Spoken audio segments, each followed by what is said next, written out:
Hello friends, good morning.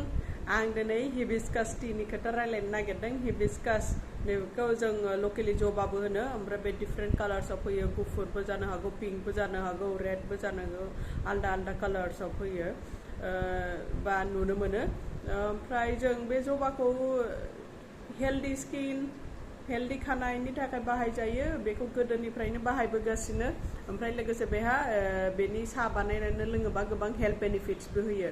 बियो जोंनि हार्टखौ healthy लाखियो, जोंनि बेड कलेस्ट्रलखौ खमायनायाव हेल्प खालामो, जोंनि लिभार नि कन्डिशनखौ मोजाङै लाखियो, ओमफ्राय वेट मेनेजमेन्टआवबो हेल्प खालामो आरो लोगोसे जोंनि स्किनखौ ब्राइट बिउटिफुल खालामो, यां खालामो, जोंनि खानायखौ स्मुथ सिल्की बानायो।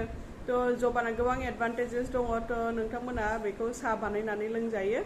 ओमफ्राय बिलाइखौबो ग्राइन्ड खालामनानै बा बेनि रसखौ खानायफोराव फुनजायो, स्किनाव फुनजायो। एन्टि अक्सिडेन्ट गोबां दङ, बेखौ लोङोबा गोबां एन्टि अक्सिडेन्टबो मोननो थाङो। थ' बेखौ नोंथांमोना बाहायनो हागोन। थ' थेंक इउ, दिनैनि थाखाय बेनो।